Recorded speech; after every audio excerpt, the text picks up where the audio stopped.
News live കൊച്ചിയിലേക്ക് സ്വാഗതം. ഈ വാർത്തകൾ നിങ്ങൾക്കായി അവതരിപ്പിക്കുന്നത് Lutech solar solutions powered by Mayil food stuffs Mookkannoor, city tower, city wear and city shoes Angamaly and Cochin Kalabhavan Angamaly franchise. CM sir കുറ്റമേനിക്ക് മേൽ വച്ചോളൂ, പാർട്ടി പ്രവർത്തകരെ വേട്ടയാടരുത്, സത്യം പുറത്തുവരും, പ്രതികരണവുമായി വിജയ്. കരൂർ ദുരന്തത്തിന് ശേഷം മൌനം വെടിഞ്ഞ് നടൻ വിജയ്. ജനങ്ങൾക്ക് എല്ലാം അറിയാമെന്നും സത്യം പുറത്തുവരുമെന്നും ആദ്യ വീഡിയോ സന്ദേശത്തിൽ TVK അധ്യക്ഷൻ പറഞ്ഞു. കുറ്റമെല്ലാം തന്റെ മേൽ ആരോപിക്കാമെന്നും പാർട്ടി പ്രവർത്തകരെ വേട്ടയാടരുതെന്നും വിജയ് വീഡിയോ സന്ദേശത്തിൽ പറഞ്ഞു. കരൂരിൽ മാത്രം ദുരന്തമുണ്ടായത് എങ്ങനെയെന്ന് സംശയമുന്നയിച്ച് ഗൂഢാലോചന സൂചന നൽകിയാണ് സന്ദേശം. തന്റെ വേദന മനസ്സിലാക്കി ഒപ്പം നിന്നവർക്ക് നന്ദിയെന്നും വിജയുടെ വീഡിയോ സന്ദേശത്തിൽ പറയുന്നു. ജീവിതത്തിൽ ഇത്രയും വേദനാജനകമായ ഒരു അനുഭവം ഉണ്ടായിട്ടേയില്ല. മനസ്സ് മുഴുവൻ വേദനയാണ്, വേദന മാത്രമാണ്. ജനങ്ങൾ എന്നെ കാണാൻ വരുന്നത് സ്നേഹം കൊണ്ടാണ്.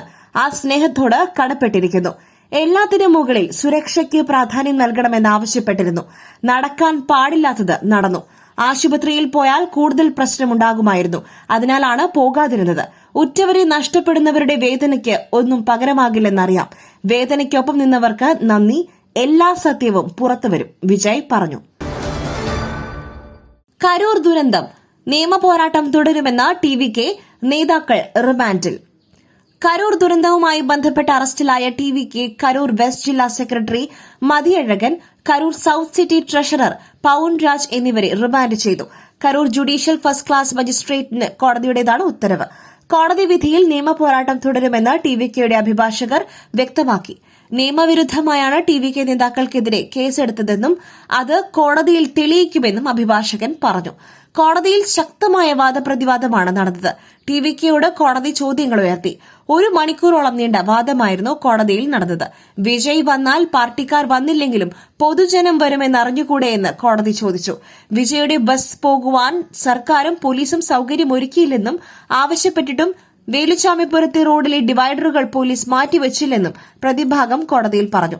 സുരക്ഷാ പ്രശ്നങ്ങളുണ്ടെങ്കിൽ പരിപാടി റദ്ദാക്കുവാനുള്ള അവകാശം പോലീസിനുണ്ട്. സുരക്ഷാ പ്രസംഗമുണ്ടായിട്ടും എന്തുകൊണ്ട് പോലീസ് പരിപാടി റദ്ദാക്കിയില്ല എന്നും TVKയ്ക്ക് വേണ്ടി ഹാജരായ അഭിഭാഷകൻ ചോദിച്ചു. അതേസമയം മതിയഴകനോടും നേതാക്കളോടും തിരക്കൊഴിവാക്കുവാൻ വിജയിയെ വേഗത്തിലെത്തിക്കണമെന്ന് പറഞ്ഞിരുന്നുവെന്നും എന്നാൽ മനഃപൂർവ്വം വിജയിയെ വൈകിപ്പിച്ചെന്നും DSP ശെൽപരാജ് പറഞ്ഞു. പോലീസിന്റെ നിർദ്ദേശങ്ങൾ TVK ലംഘിച്ചതാണ് അപകടത്തിനിടയാക്കിയതെന്ന് പ്രോസിക്യൂഷൻ വാദിച്ചു. ചാനൽ ചർച്ചയ്ക്കിടെ രാഹുൽ ഗാന്ധിക്കെതിരെ കൊലവിളി പരാമർശം, പ്രിന്റു മഹാദേവ് കീഴടങ്ങും. ചാനൽ ചർച്ചയ്ക്കിടെ രാഹുൽ ഗാന്ധിക്കെതിരെ കൊലവിളി പരാമർശം നടത്തിയ പ്രിന്റു മഹാദേവ് പോലീസിന് മുൻപിൽ കീഴടങ്ങും. പേരാമംഗലം പോലീസ് സ്റ്റേഷനിൽ പ്രിന്റു അല്പസമയത്തിനുള്ളിൽ ഹാജരാകും എന്നാണ് വിവരം. BJP നേതാക്കളുടെ വസതികളിലും മറ്റും വ്യാപകമായ തിരച്ചിലാണ് പോലീസ് പ്രിന്റുവിനു വേണ്ടി നടത്തിയത്. കഴിഞ്ഞ വെള്ളിയാഴ്ച രാത്രി സ്വകാര്യ ചാനലിലെ ചർച്ചയിലാണ് BJP യുവ നേതാവ് പ്രിന്റു മഹാദേവ് രാഹുൽ ഗാന്ധിക്കെതിരെ വധഭീഷണി മുഴക്കിയത്. രാഹുൽ ഗാന്ധിയുടെ നെഞ്ചത്ത് വെടിയുണ്ട വീഴും എന്നായിരുന്നു പ്രസ്താവന. തുടർന്ന് വിഷയത്തിൽ നിയമ നടപടി ആവശ്യപ്പെട്ട് KPCC secretary advocate CR Pranakumar സംസ്ഥാന പോലീസ് മേധാവിക്ക് പരാതി നൽകിയിരുന്നു. പ്രിന്റുവിന്റെ പ്രസ്താവന അതീവ ഗൌരവമുള്ളതാണെന്നും വധഗൂഢാലോചനയുടെ ഭാഗമാണോ എന്ന് അടിയന്തരമായി അന്വേഷിക്കണമെന്നും പരാതിയിൽ ആവശ്യപ്പെട്ടിരുന്നു. പിന്നാലെയാണ് പ്രിന്റുവിനെതിരെ പോലീസ് കേസെടുത്തത്. തുടർന്ന് ഇയാൾ ഒളിവിൽ പോവുകയായിരുന്നു. ടവർ ലൊക്കേഷനുകൾക്കെതിരെ പോലീസിന് ലഭിച്ച വിവരത്തിന്റെ അടിസ്ഥാനത്തിൽ ആയിരുന്നു BJP നേതാക്കളുടെ വീടുകളുടെ പരിശോധന. എന്നാൽ നാക്കുപിഴയുടെ പേരിൽ BJP നേതാക്കളെ വേട്ടയാടുകയാണെന്ന് B. ഗോപാലകൃഷ്ണൻ ആരോപിച്ചു. പോലീസ് പരിശോധനയിൽ പ്രതിഷേധിച്ച BJP നടത്തിയ മാർച്ചിനു നേരെ ജലപീരങ്കിയും പ്രയോഗിച്ചു. രാഹുൽ ഗാന്ധിക്കെതിരായ കൊലവിളി, സർക്കാർ ചെറുവിരൽ അനക്കുന്നില്ല, BJPയുമായി ബന്ധം വിമർശിച്ച് VD സതീശൻ. രാഹുൽ ഗാന്ധിക്കെതിരായ BJP വക്താവിന്റെ കൊലവിളിയിൽ സർക്കാർ നടപടി എടുക്കാത്തതിനെതിരെ വിമർശനവുമായി പ്രതിപക്ഷ നേതാവ് VD സതീശൻ. പ്രിന്റു മഹാദേവിനെ അറസ്റ്റ് ചെയ്യാത്തത് BJPയെ ഭയന്നാണെന്നും ഇന്നലെയാണ് പേരിനൊരു FIR ഇട്ടതെന്നും VD സതീശൻ കുറ്റപ്പെടുത്തി. സർക്കാർ ചെറുവിരൽ അനക്കുന്നില്ലെന്നും BJPയുമായി ബന്ധമാണ് ഇതിന് കാരണമെന്നും VD സതീശൻ മാധ്യമങ്ങളോട് പറഞ്ഞു.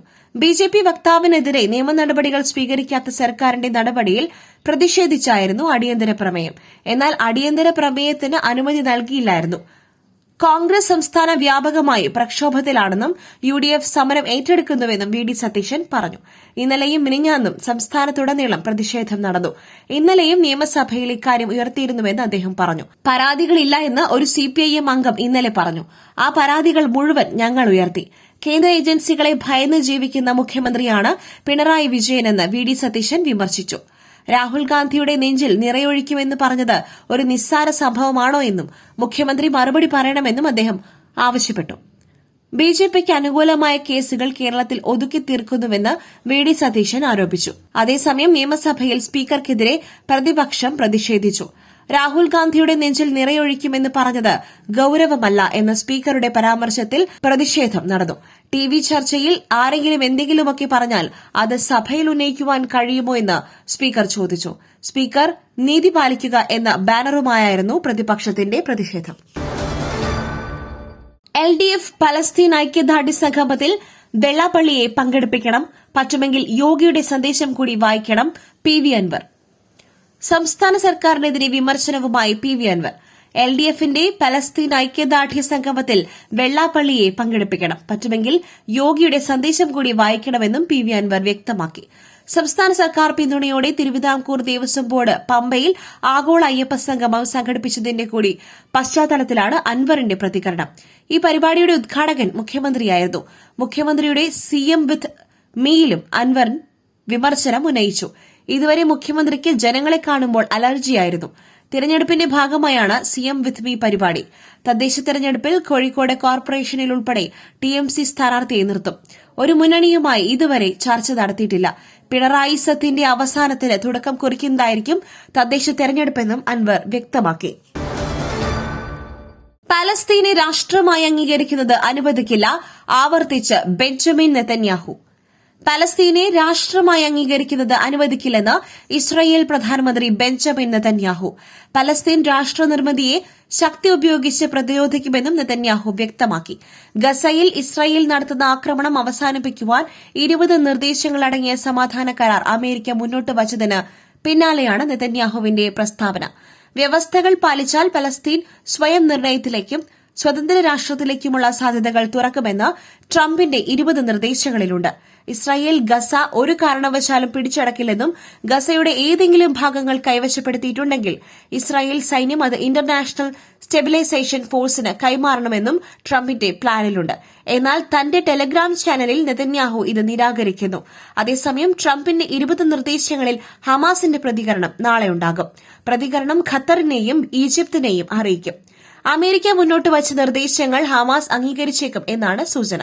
പദ്ധതിക്ക് പിന്തുണ അറിയിച്ച് ജോർദാൻ, UAE, ഇന്തോനേഷ്യ, തുർക്കി, സൌദി അറേബ്യ, ഖത്തർ, പാകിസ്ഥാൻ തുടങ്ങിയ രാജ്യങ്ങൾ രംഗത്തെത്തി. ഡൊണാൾഡ് ട്രംപും ബെഞ്ചമിൻ നെതന്യാഹുവും തമ്മിൽ നടന്ന കൂടിക്കാഴ്ചയ്ക്ക് ശേഷമായിരുന്നു കരാറുമായി ബന്ധപ്പെട്ട ട്രംപിന്റെ പ്രഖ്യാപനം. സംയുക്ത വാർത്താ സമ്മേളനത്തിൽ കരാറിനെ പിന്തുണയ്ക്കുന്നുവെന്ന് ബെഞ്ചമിൻ നെതന്യാഹുവും പറഞ്ഞിരുന്നു. വൈറ്റ് ഹൌസിൽ നടത്തിയ ചർച്ചയിലാണ് 20 നിർദ്ദേശങ്ങളടങ്ങിയ കരാർ അമേരിക്ക മുന്നോട്ട് വച്ചത്. 72 മണിക്കൂറിനകം ഹമാസ് ബന്ദികളെ വിട്ടയക്കണം. ഹമാസ് ബന്ദികളെ വിട്ടയച്ചാൽ ജയിലിലുള്ള 250 പലസ്തീനികളെ ഇസ്രായേലും മോചിപ്പിക്കും എന്നതുൾപ്പെടെയാണ് കരാറിലെ നിർദ്ദേശങ്ങൾ. സമാധാന കരാർ ഹമാസ് അംഗീകരിച്ചില്ലെങ്കിൽ ബെഞ്ചമിൻ നെതന്യാഹുവിന് ഇഷ്ടം പോലെ പ്രവർത്തിക്കാമെന്ന് ട്രംപ് പറഞ്ഞു. ഗസയുടെ പുനർനിർമ്മാണത്തിന് തന്റെ അധ്യക്ഷതയിൽ ഇടക്കാല രാജ്യാന്തര സമിതി രൂപീകരിക്കുമെന്നും മുൻ ബ്രിട്ടീഷ് പ്രധാനമന്ത്രി ടോണി ബ്ലെയർ അതിൽ അംഗമാകുമെന്നും മറ്റംഗങ്ങളുടെ പേരുകൾ അടുത്ത ദിവസങ്ങളിൽ പ്രഖ്യാപിക്കുമെന്നും ഡൊണാൾഡ് ട്രംപ് പറഞ്ഞു. മാനിഷാദ ഗാന്ധി ജയന്തി ദിനത്തിൽ നേതൃത്വത്തിൽ ഗസ ഐക്യദാർഢ്യ സദസ്സുകൾ സംഘടിപ്പിക്കുവാൻ കോൺഗ്രസ്. ഗാന്ധി ജയന്തി ദിനമായ ഒക്ടോബർ 2 KPCCയുടെ നേതൃത്വത്തിൽ പലസ്തീനിലെ ഗസയിൽ വംശഹത്യയ്ക്കിരയാകുന്ന ജനതയ്ക്ക് ഐക്യദാർഢ്യം പ്രഖ്യാപിച്ചുകൊണ്ട് സദസ്സുകൾ സംഘടിപ്പിക്കുമെന്ന് KPCC president Sunny Joseph MLA. മണ്ഡലം കമ്മിറ്റികളുടെ നേതൃത്വത്തിലാണ് മാനിഷാദ എന്ന പേരിൽ ഐക്യദാർഢ്യ സദസ്സുകൾ സംഘടിപ്പിക്കുക. വൈകുന്നേരം 5 മണിക്ക് നിയോജക മണ്ഡലാടിസ്ഥാനത്തിൽ നടത്തുന്ന ഐക്യദാർഢ്യ സദസ്സുകളിൽ സാമൂഹിക സാംസ്കാരിക കലാരംഗത്തെ പ്രമുഖർ പങ്കെടുക്കും. KPCCയിൽ രാവിലെ 10-ന് ഗാന്ധി ചിത്രത്തിൽ പുഷ്പാർച്ചനയും നടക്കും. മറ്റൊരു വാർത്തയുമായി കണ്ടുമുട്ടുന്നതുവരെ നന്ദി, നമസ്കാരം.